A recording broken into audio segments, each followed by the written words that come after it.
Hey, what's up, everybody? This is just a short podcast, just talking about things that I wish I'd have known at the beginning of my career that I know now. And it's kind of stemmed from a thing that I did with Yorkshire Dance and their Accelerate program. Part of the question was one, what inspires my work or why I make my work. But for me, more interestingly, was what do you wish you knew then that you know now? And that kind of got me thinking, yes, is about knowledge, but it's also about resources. What do I wish I have access to now that I could have had access to then?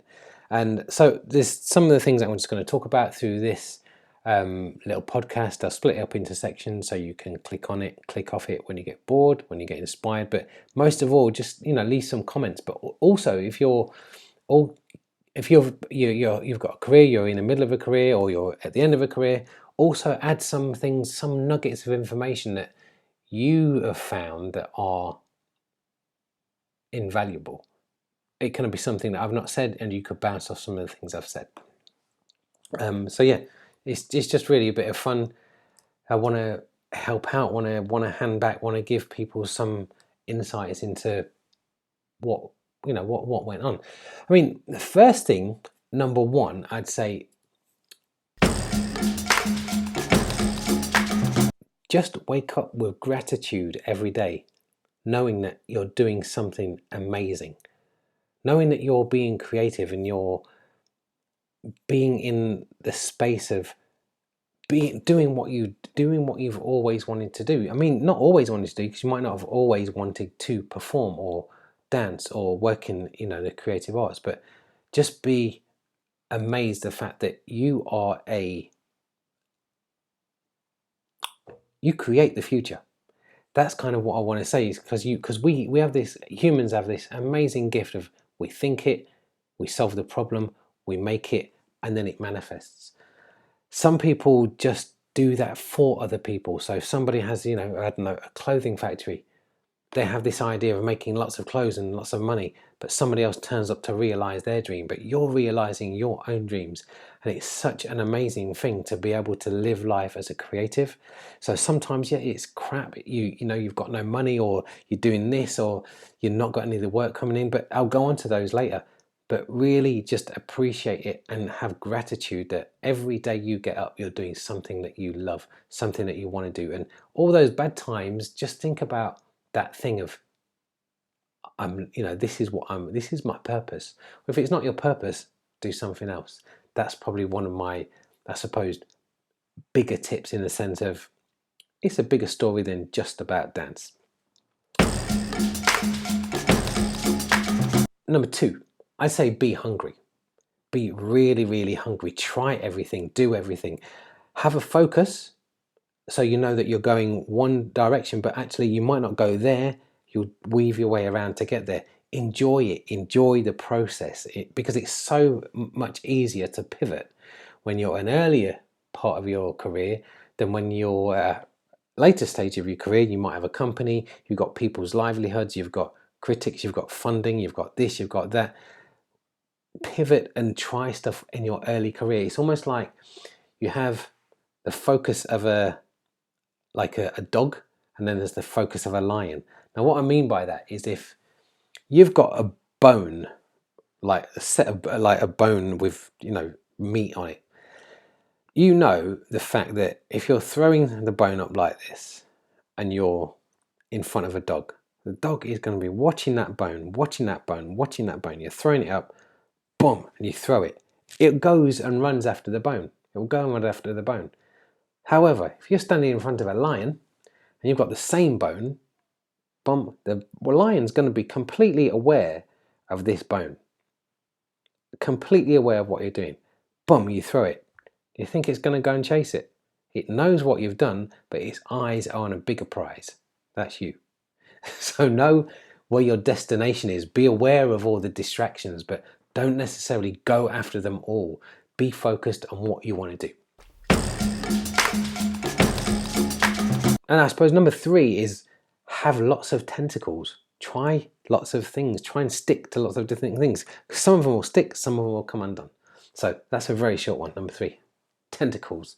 Be inquisitive. Try and find your focus, try and find your path just through being inquisitive. Number 4 we're on. Yeah, number 4, create digital products.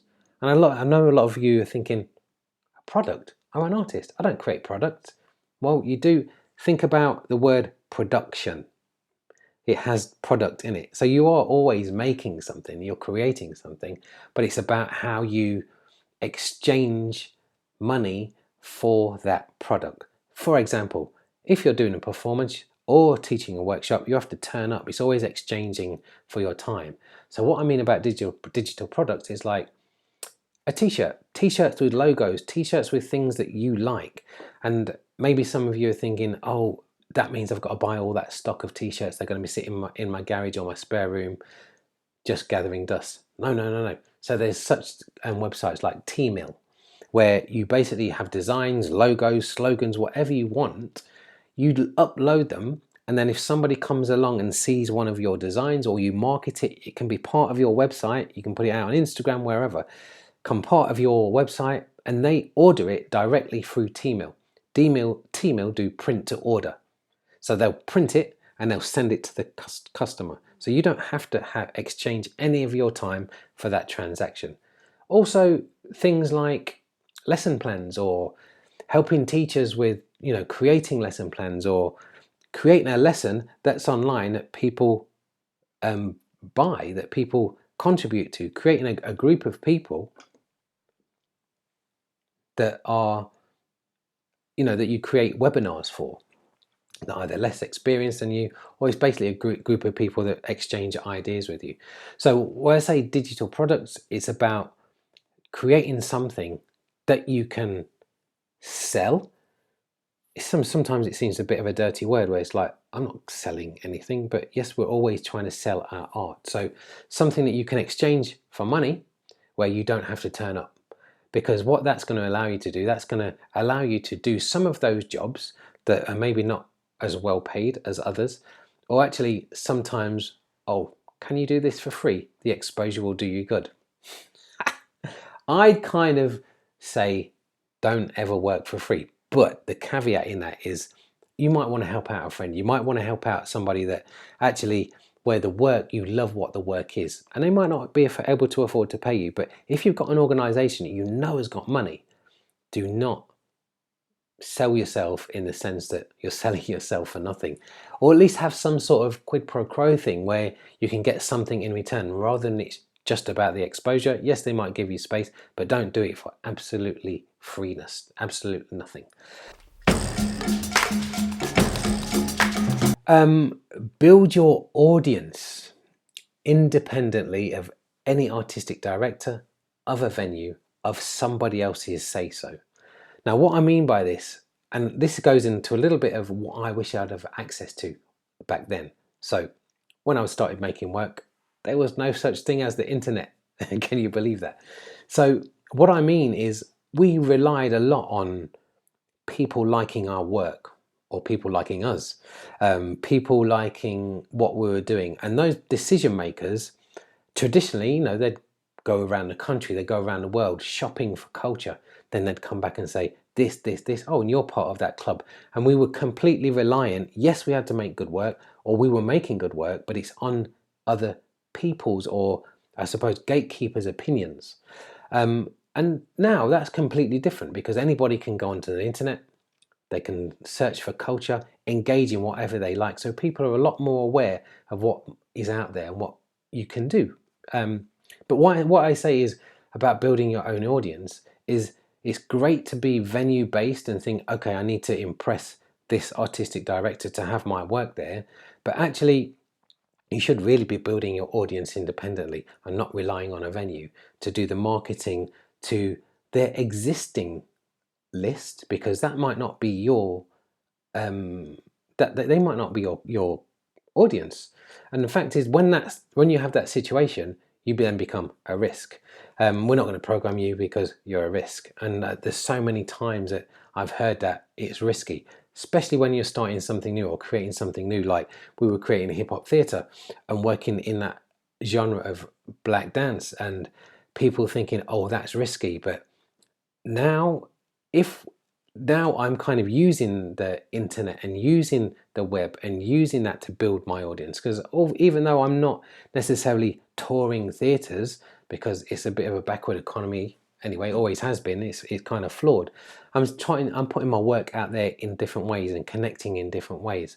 So really think about building your audience independently, and that's on your socials. That's putting work out there. It's not just a documentation of your work, of your stage presence, of your stage performance. Make something for consumption on a phone. Make something for consumption on YouTube. So it's not just a documentation. It's a film or a video or something that you can make. It's like you can be international within 5 minutes of having an idea. You have an idea, you get a phone out, you film it, send. You can be international that quickly. So really think about building that audience so you can go to that audience and you can speak to that audience, because once you start to create that direct relationship with your audience, it's magic, it's amazing. You don't have to be at the beck and call of a venue manager, because they've got lots of other considerations. They've got other things to be thinking about of how they can keep their venue alive. These days that's just so much harder because funding is less. There's less opportunity for them to break out of their, I suppose, bums on seats companies, because they know this is going to work. They've got to make the books balance. So if you're a risk, then you're less likely to get the gig at their theatre, unless you've got, 20,000, 30,000, 40,000 people in your list of followers that you can actually just say, excuse me, can we have the venue, because we've sold all of our tickets, we've sold 5,000 tickets, we've got a run of 5 days, can we have the venue? Some will still say no, because they don't like their nose being put out of joint, because they've spent their career on being an authoritarian about culture, where now we all have access to culture all over the world. It's not so important that they are the authoritarians. Yes, they're going to have taste and they're running their venue, but it's more about you saying, well, actually, that's the space that I'd like to use. Can I bring my audience? And actually, if they say no, find another interesting space. Find a car park, find a town hall, find something that's maybe a little bit more interesting than having people pile in the theatre. And your work online, really think about how you're not necessarily judging the success of a project by how many people buy a ticket and walk through the door. It's really about how many people you're engaging with. Okay, that was a long one. Number 7, I'd say outsource. Outsource as much as you can. So this is one of the other things that I wish I'd have had access to. So there's sites like Fiverr or 5 Squid or People Per Hour. So there's all these. Fiverr, I'll put the links in the bottom. So basically you can go onto these websites, you can work with people in all over the world. That, for example, if I need a flyer design or a website design, I can go onto Fiverr and say, this is the budget I've got, this is what I want to achieve, who's going to bid for the work? So people bid for the work. Well, not bid and say I'll do it for this much, but they say, oh, I can do that. And then you say, this is my budget, can you do that? You check out their profile, you check out their reviews, check out the work that they've done before, and you decide who you're going to work with. And sometimes you'll be working with people in on other side of the world, where they're charging you a £10 to design a flyer or to do a creative or to do your branding. But rather than thinking, oh, I'm only paying them £10, actually they're not just doing it for you, they're doing it for 50 other people. So they might be earning like 500 quid a day, and if they're based in the Philippines or India, they're living like kings. So it's about seeing what else you can do with your time once you alleviate yourself. You can even get them to do data entry stuff, Excel spreadsheets. You can even get them to research, like if you want to research what universities offer dance courses and you want to go and teach, or which schools offer dance, for example. So you can get all these non-essential things that take up your time, that could quite easily take up your time. You can farm them out. Crazy things, you know. I recently did this thing where we're doing an augmented reality arts and performance trail, and I needed an Arabic sounding voiceover.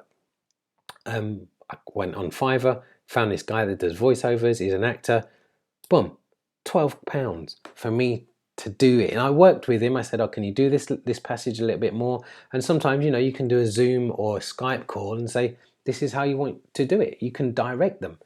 So that's another resource I wish I'd have had, or actually known about. Like, outsource everything that's can be done by somebody else. Obviously, your creative process about creating the work is you, but anything else, if you don't have a team, if you don't have a, you know, you've not become an MPO, you've not got an office, you've not got this, but actually you can be a media company just by that, just by your phone. Because if you've got access to the internet, you've got access to people, you've got access to millions of people, and all you need to do is just enhancing your creativity and direct it.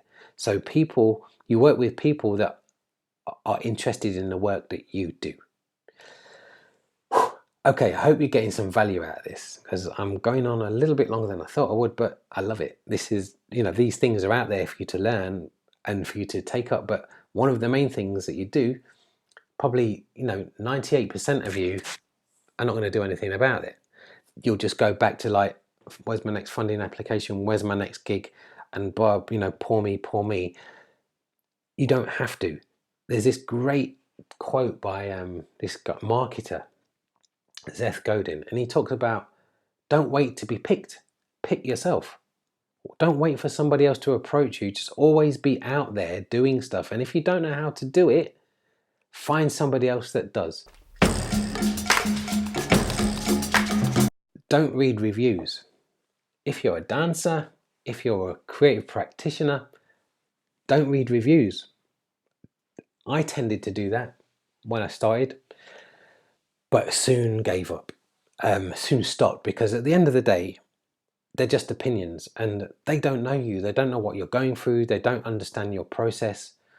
But that's another thing, actually, going back to your idea of your process. Own the discourse around your work, because if you don't own it, somebody else will always try to, you know, start discourse on your work, and they'll often get it wrong.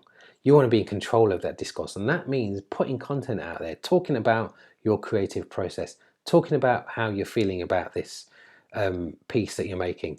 Be there and allow people to, your audience, to judge or to understand your work rather than understanding it through the eyes of a critic. And when I was in Leeds, actually, one of the things that I said was, you know, critics are just ordinary people that have an opinion. But most of all, they wish they had the balls that you had to put their opinions and feelings on stage and have other people critique them. Yeah, it got a bit of a, ooh, that's a bit harsh. But, you know, at the end of the day, that's just my opinion. Like anything else on here is my opinion. I just wish a lot of the time, it's like Lloyd Newson. He used to say to me that, you know, if a critic says something, for me, it's like, well, go and do it yourself. Make it better. Oh yeah, but that's not my job. I'm a critic. It's like, well, you know, there's this nonsense of, that's what they feel their job is, to like let everybody know what they think. And actually now you don't have to, you know, we're not confined to newspapers. We're not confined to the stage. We're not confined to Time Out when it used to be paper.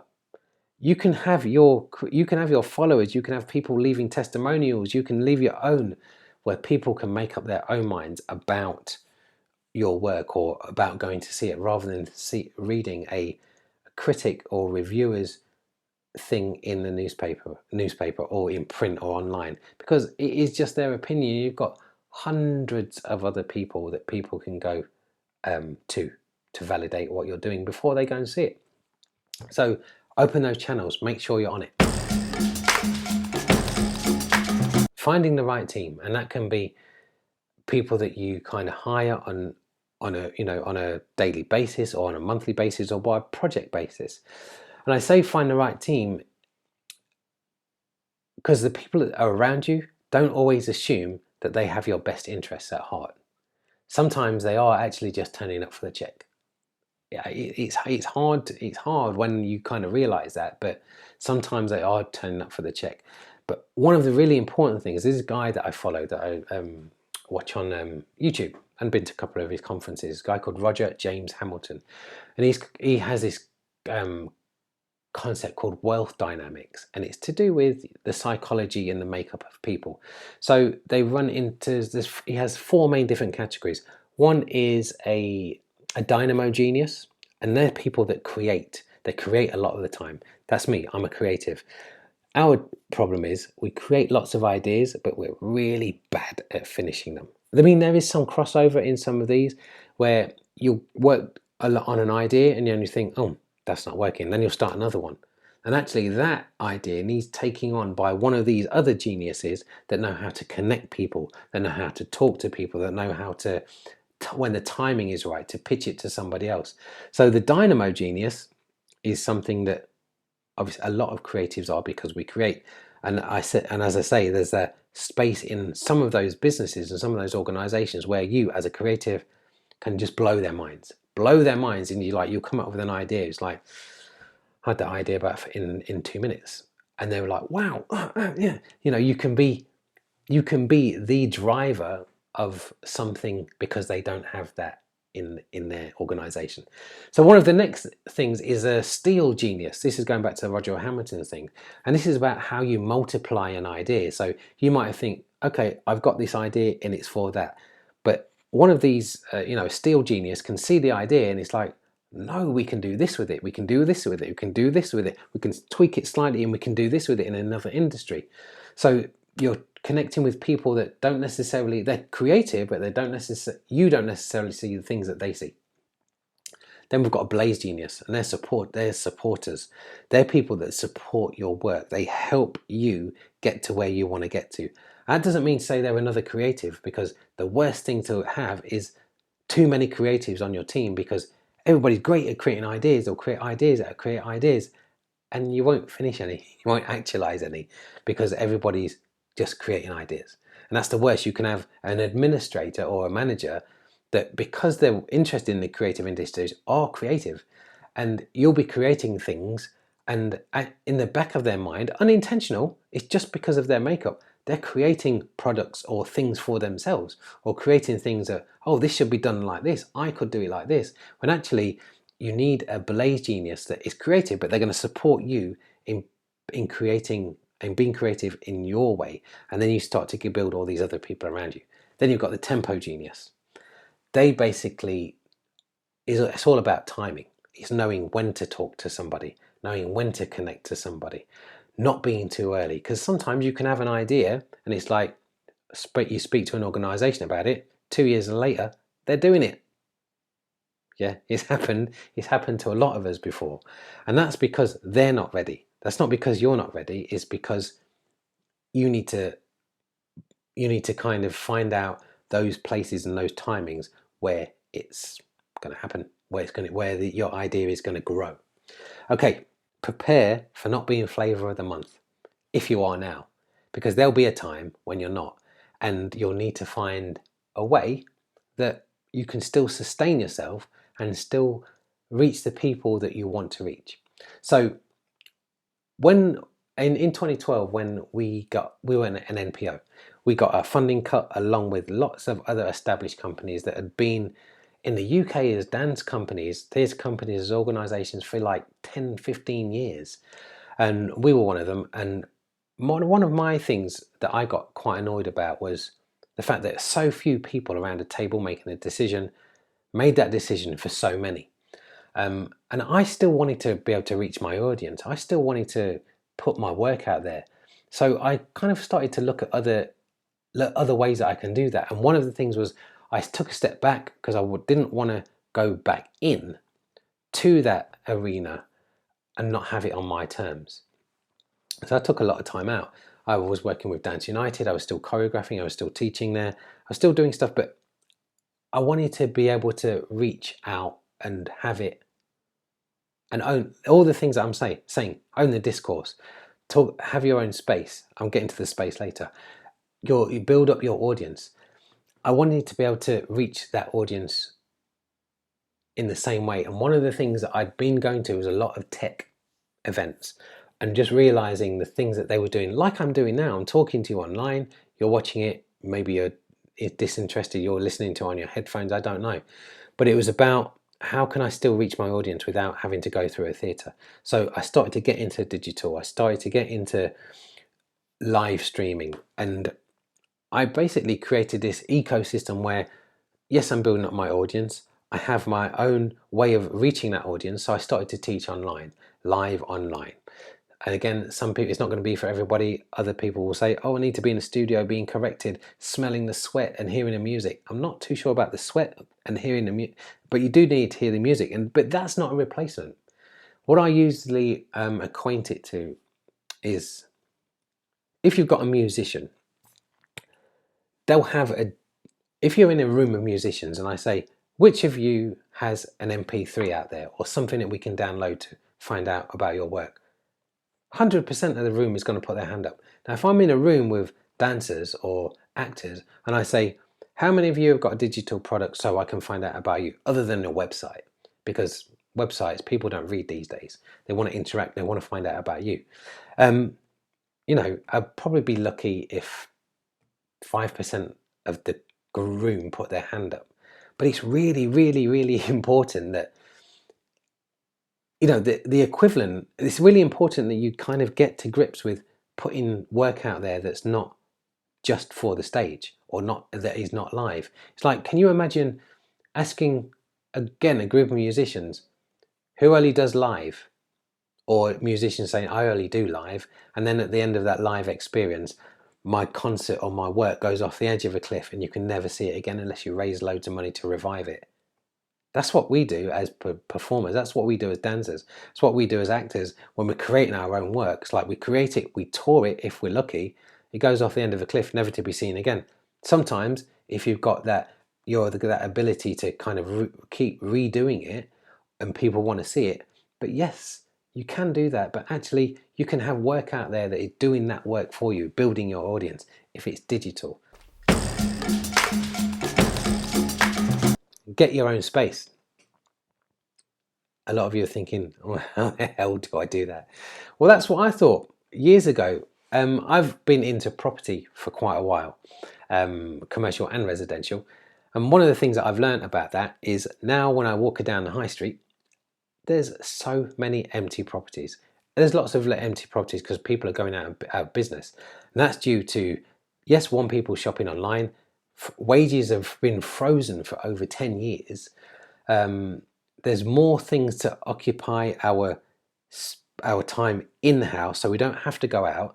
So there's lots of vacant spaces which are there for you to go and take. So when I say get your own space, we've taken on a space in Southend, which is where I'm based now, and we took on a shop, and nobody was there. Nobody had used it for 3 years, so we approached them and said, look, we'll bring footfall to the town using culture rather than retail.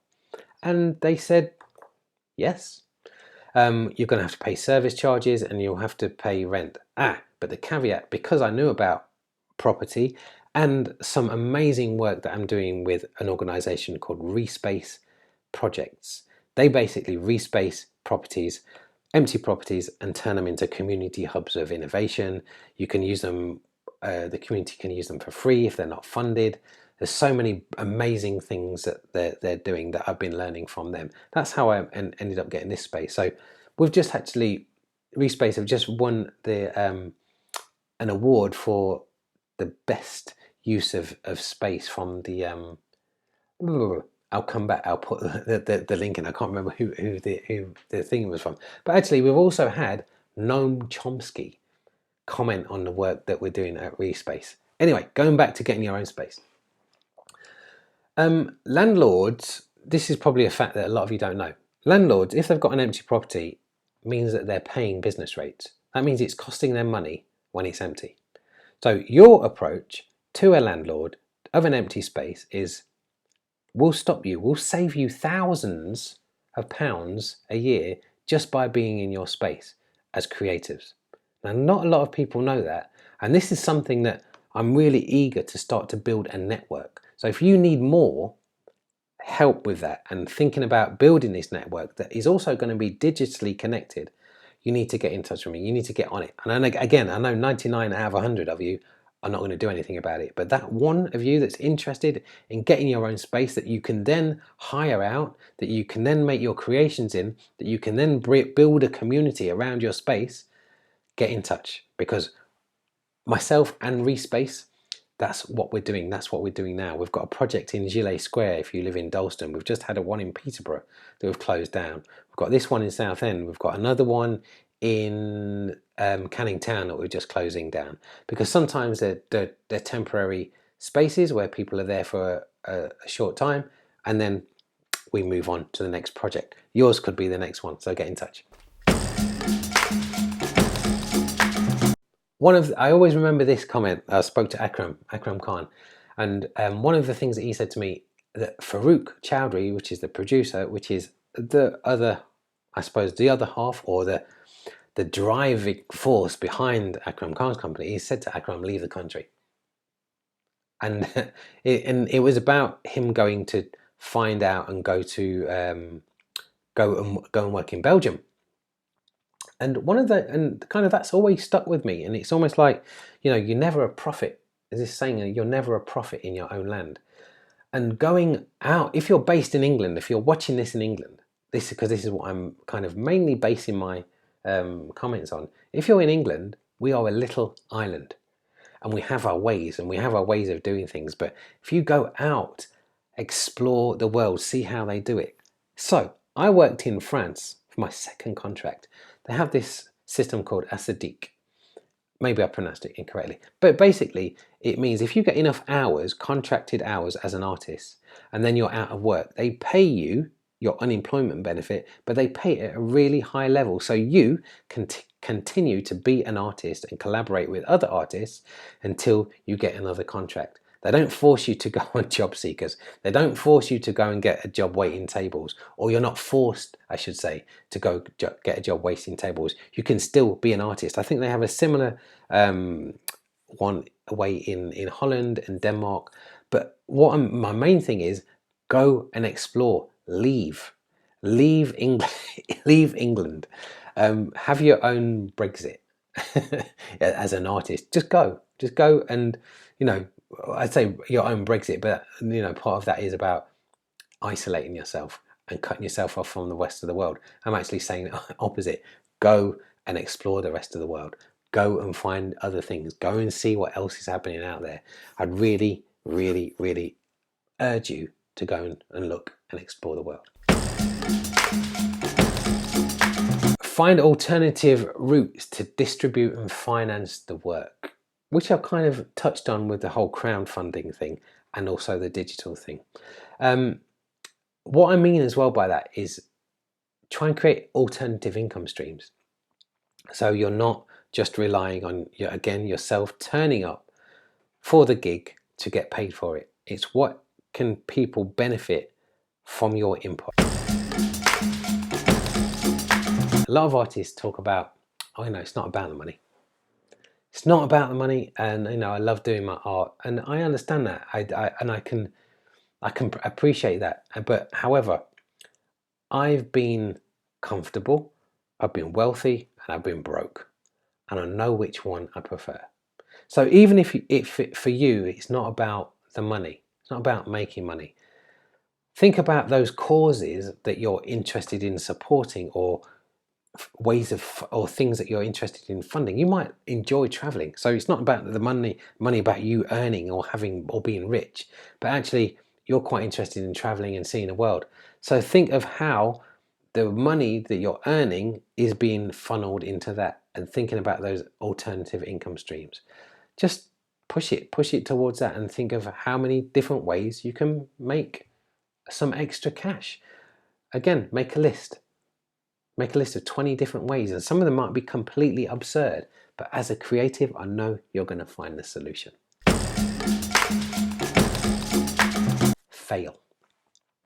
Keep failing and failing and failing and failing in a safe, supported environment.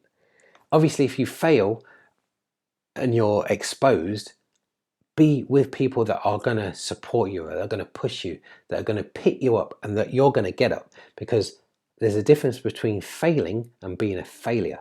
Now, failure is obviously when you give up, not by choice. Again, there's a thing of you give up or you change your direction, and that's through a conscious choice rather than just not getting up from the beat downs, because that's one thing that's really going to stop you, especially in the early days, is the knockbacks. But just remember this: the more no's you get is the closer that you're getting to that yes.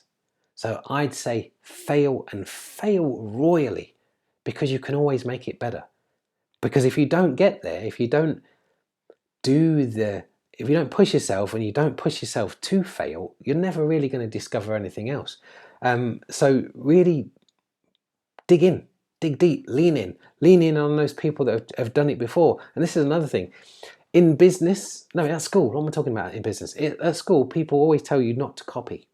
Yeah, there's a thing behind that, because you need to understand the process. You need to know it and learn it and process it yourself. However, in business, if they see something that's working, they copy the hell out of it and adapt it to their practice, to their industry. So I'm saying, if you see something that's working in another industry, for example, what I'm doing it now, podcasts, webinars, they work amazingly in real estate. They work amazingly in therapy. Go and adopt it and see how can you make it work in your industry. So copy it, adapt it, make it work for you. But even within that, I'd still say fail fast, so you can get up and get to that nugget, the thing that's going to make you fly. So that's it. That's my last one. I was actually going to only do this for 5 or 10 minutes, but I'm going to split it up into little sections, because hopefully you'll get something out of it. Whether you're listening, whether you're watching, I'll see you on the other side. I'm just going to be updating and sharing nuggets of information. I'm also got some interviews lined up from practitioners that I've worked with around the world, who I think bring massive value and their perspective on performance. So stay tuned, sign up, subscribe, so you can get these regular updates. See you on the other side.